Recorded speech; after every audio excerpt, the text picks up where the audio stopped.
Bon, on a fait le sandwich pour ce midi. Donc on s'est arrêté à une boulangerie, on achète du jambon, un peu de fromage. Et puis on fait notre propre sandwich. Donc là on est à Val-Louise. Aujourd'hui ça va être une grosse journée, normalement.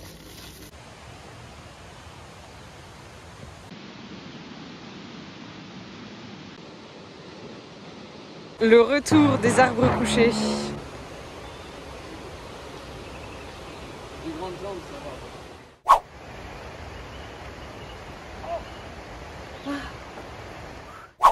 Donc là c'est une galère, le chemin il n'est pas vraiment entretenu, on est dans les broussailles et c'est assez pentu.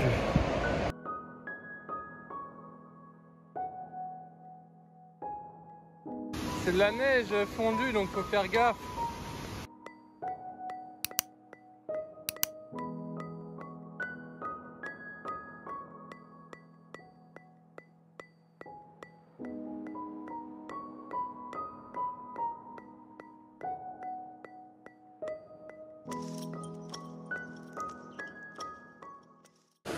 Miam miam miam miam.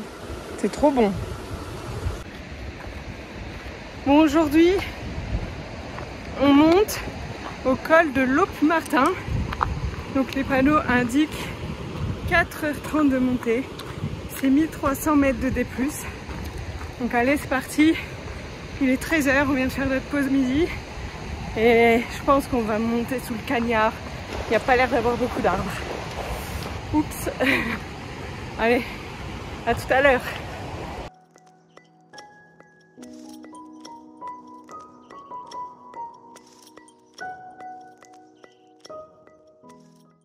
Donc la question de l'eau est revenue plusieurs fois. Donc comment est-ce qu'on fait pour trouver de l'eau? Est-ce qu'on en trouve facilement?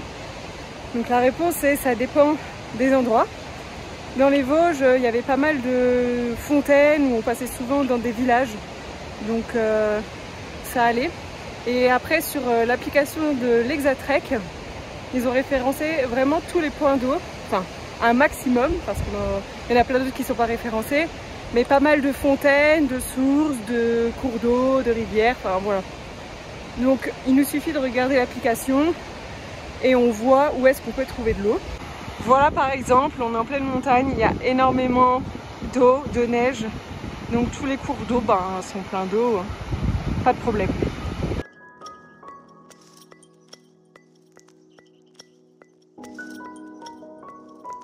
Tâche indispensable de la journée, faire sécher la tente.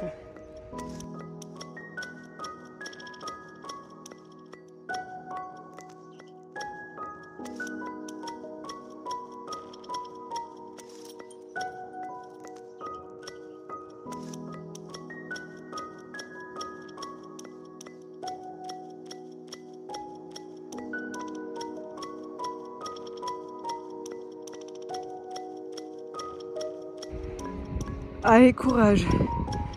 Dernière ligne droite jusqu'au col ici. Encore 300 mètres de D+, 2 km. Grosse journée. Il est 16h30. On n'a toujours pas passé notre col. Le col de Laupe-Martin. C'est une journée un peu spéciale. Ça fait bizarre d'être en fin de journée et de ne toujours pas avoir passé l'élément important de la journée, quoi. Mais bon, le refuge est pas très loin après le col. On y bivouaquera. Ça fera quand même une journée à 25 km.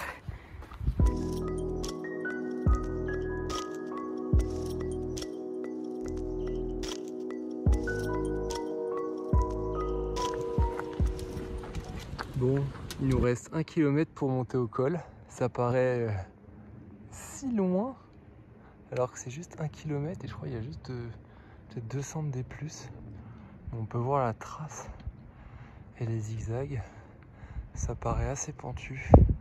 Espérons qu'il n'y a pas trop de névé à passer.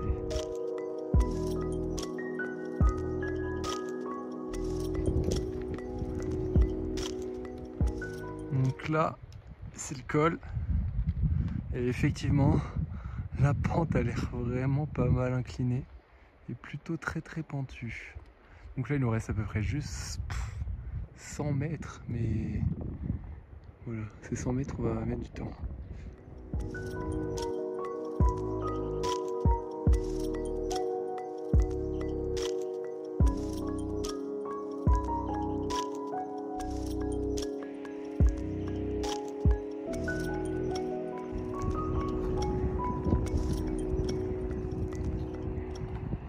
Salut le monde!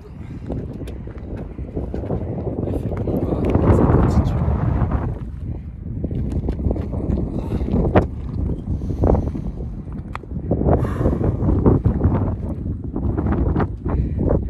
Maintenant on doit aller là.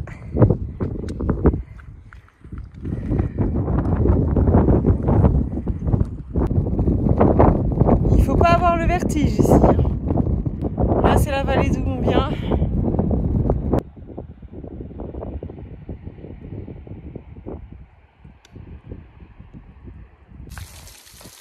Douche obligatoire pour aujourd'hui.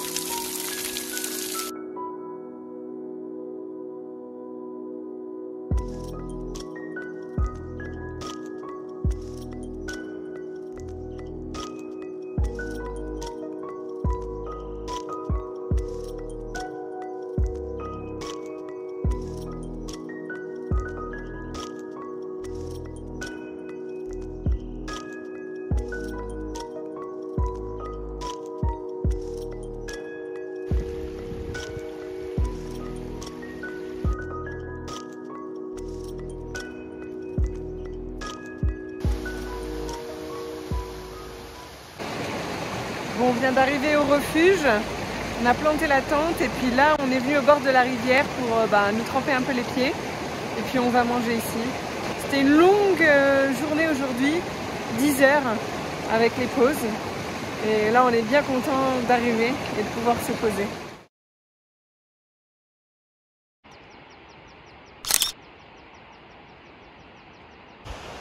Donc on n'a pas trouvé de glu à Modane. Du coup là on était à Val-Louise hier et donc la personne, donc on allait à un magasin de sport et la personne nous a dit qu'en fait mon bâton il était cassé et qu'il ne fallait pas mettre de glu sinon ça pourrait endommager mon bâton suite à si je voulais le faire réparer plus tard. Donc en fait on a choisi de mettre du duct tape à la place, donc on a acheté 2 petits rouleaux et bon on va voir si ça tient.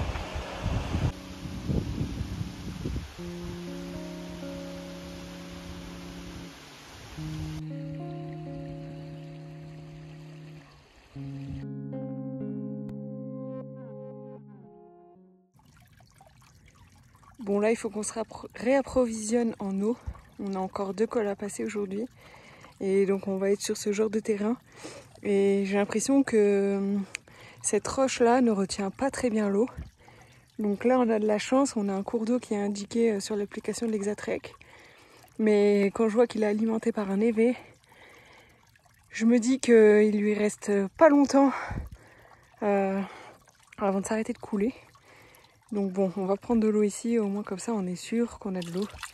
Parce que là on approche de midi, donc il va faire de plus en plus chaud.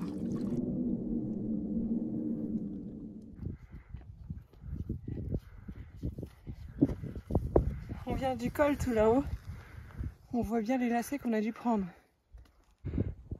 Second col de la journée, arrivé au col de Guiran.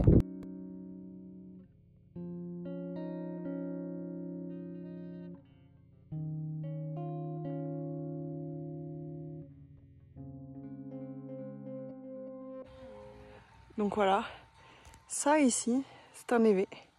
On peut voir là qu'il se troue. Et bah ça fait un peu peur quoi. Là il y a encore un trou. Et nous on doit juste passer là. On est quand même content de passer maintenant et puis pas dans une semaine quoi.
2 jours qu'on fait des grosses journées.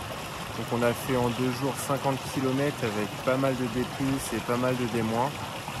Moi déjà avant-hier j'avais ressenti une petite douleur au niveau de mon fessier. Hier un peu plus dès la montée et je l'ai ressenti aussi en fin de journée sur le plat.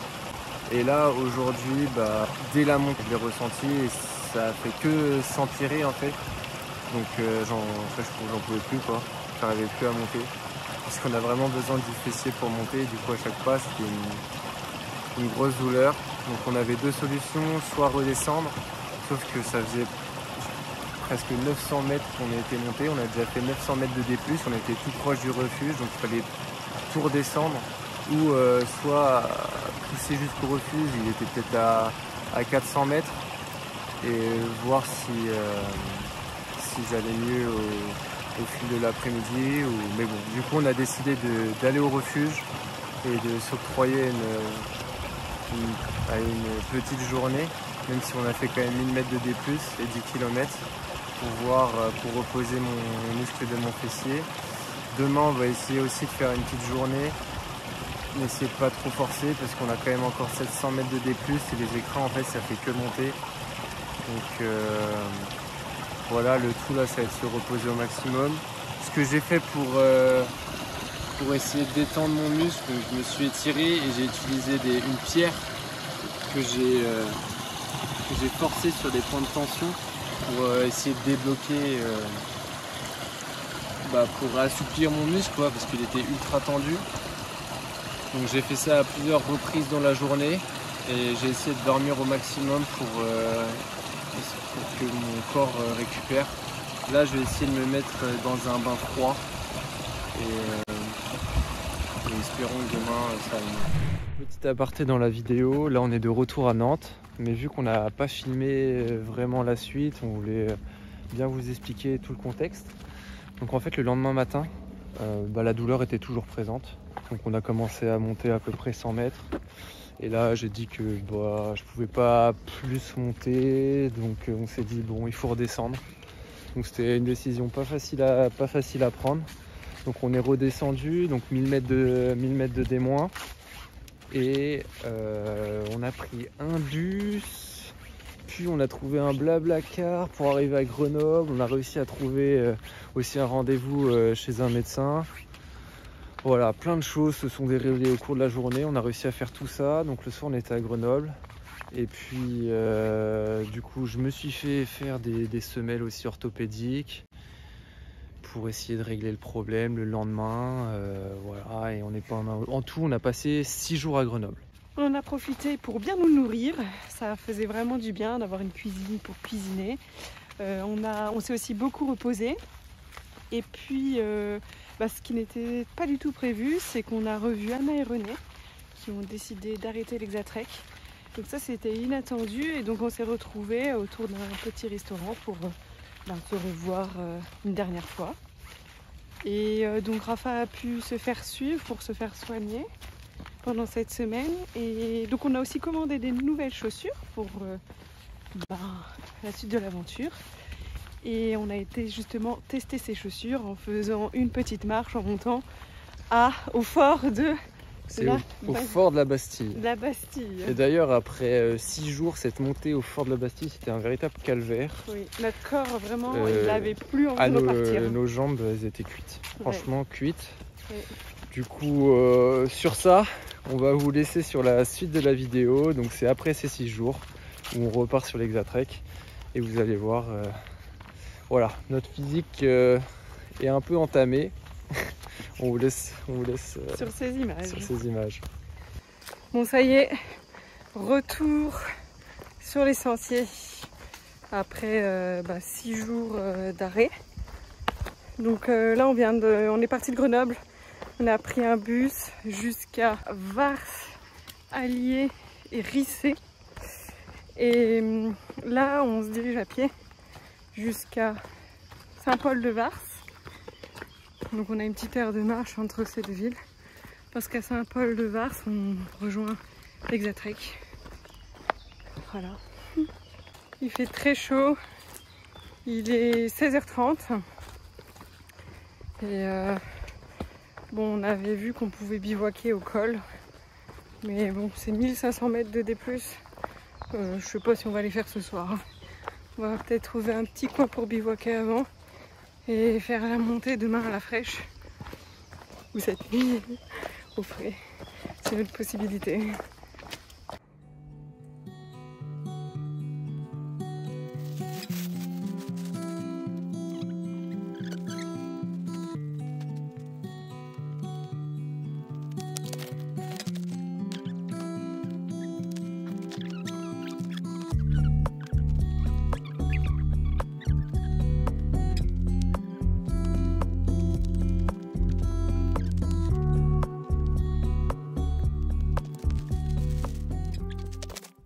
Bon, ça y est, on est arrivé 20h30. On a trouvé une source d'eau et un seul coin plat pour bivouaquer. Et ce soir, on va essayer de dormir juste avec la moustiquaire. On verra bien. Et Rafa est en train de cuisiner juste là. Et moi, je m'abrite parce qu'il y a encore des moustiques. Le fléau. C'est un fléau.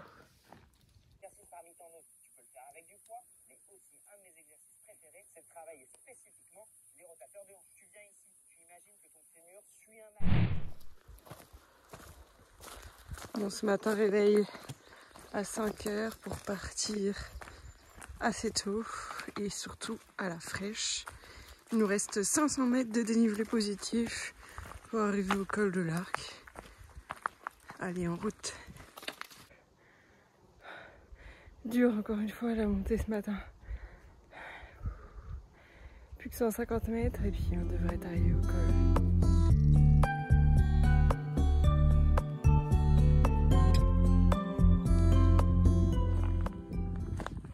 Ça y est, on est arrivé au col de l'Arc. Oh, il y a une montgolfière là-haut.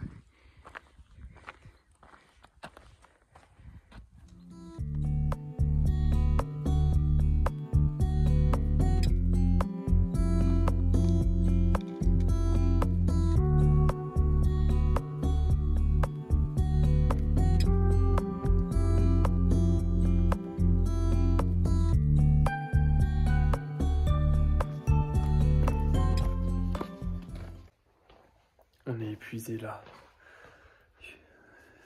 Il fait chaud. J'ai plus de jambes. J'ai mal partout. On s'est levé tôt.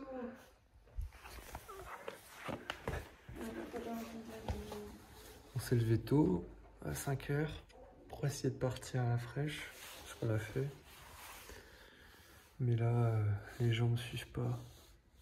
L'arrêt de 6 jours a fait très mal. Le corps pensait que c'était terminé, qu'il allait enfin pouvoir se reposer, qu'il allait retrouver le confort qu'il avait avant. Et là, il a compris que non. Du coup, il nous le fait savoir. Et il veut pas. Il veut tout faire pour qu'on arrête. Bon, il est 16h, on s'est reposé quoi, les 3 heures dans ce lieu. C'était super sympa, il y avait des toilettes, il faisait frais. Donc on est ultra content, mais là on est prêt. L'enfer, on était en train de regarder la dernière vidéo de Carte à Pouille. J'ai pris mon sandwich et j'ai croqué dedans sans regarder. C'était croquant sous ma dent. Et quand j'ai regardé après mon sandwich, il y avait 2 mouches dessus. Je crois que j'ai mangé une mouche. C'est dégueulasse. Donc ce soir, on a bivouaqué dans des cols, dans des refuges, avec des vues superbes. Aujourd'hui, pour la première fois, on bivouaque sur un terrain de golf.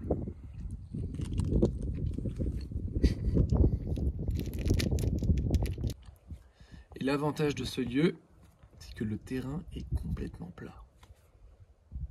Et l'herbe est tondue. Donc avant toute chose, je vais revenir sur ma blessure. Donc j'avais des vertèbres qui étaient bloquées dans le cou, des vertèbres qui étaient bloquées dans le bas du dos et mon sacrum qui était déplacé. Et tout ça, en fait, ça mettait une pression sur mon muscle du piriforme qui était assez tendu et qui pinçait mon nerf sciatique. Donc j'avais l'ensemble de ma jambe qui était soumis à des fourmillements, donc j'avais du mal à la sentir et j'avais assez mal du coup lors des montées. Et tout ça, ça m'a fait réfléchir sur le pourquoi je faisais l'Exatrek.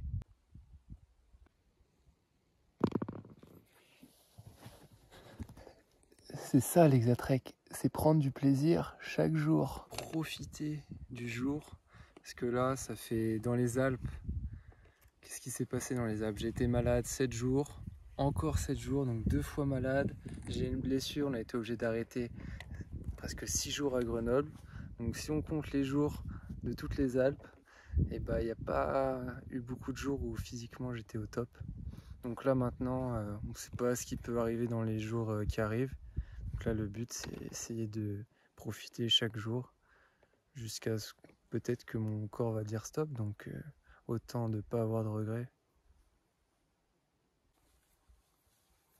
Je vais faire un petit coup d'approche là, au niveau de la tente. Là, vous voyez? Mon bâton! Oh, il est pas mal, hein. Il est 5h30. On vient juste de remballer la tente. Et là, il y a une énorme averse. Heureusement, il y avait l'abri. On était juste en train de prendre le petit déj sur le banc dehors. Ouf!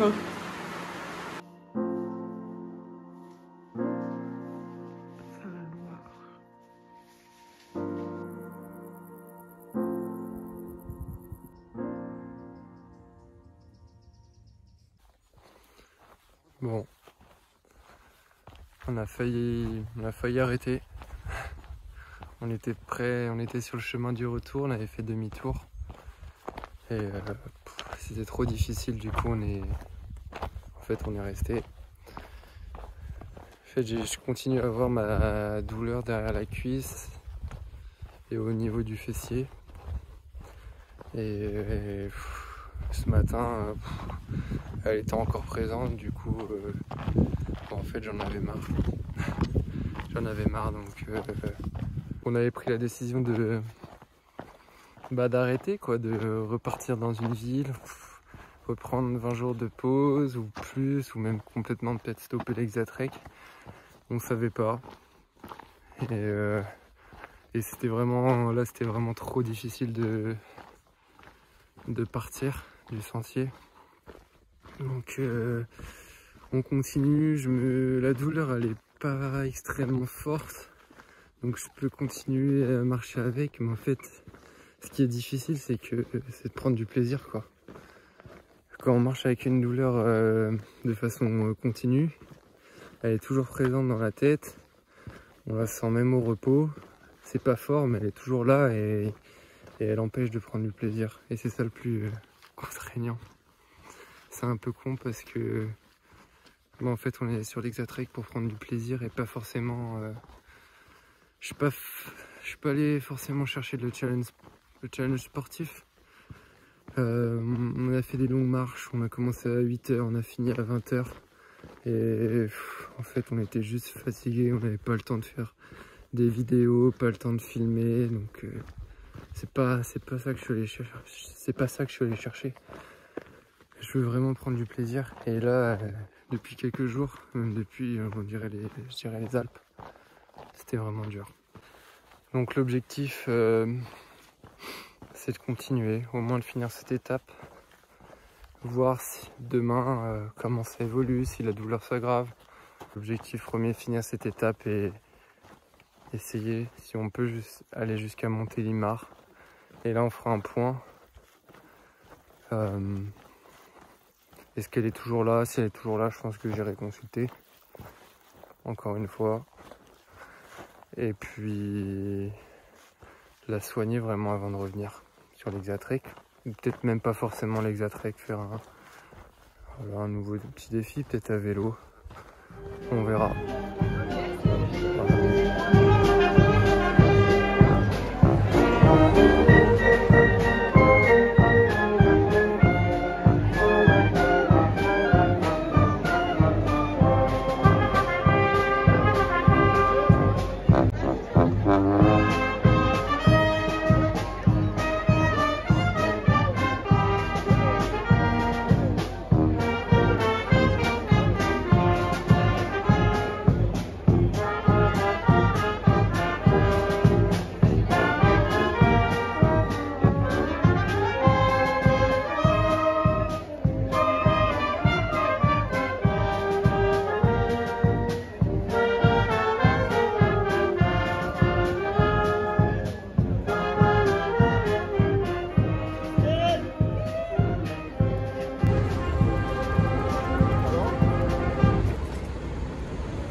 chemin mène à Hendaye.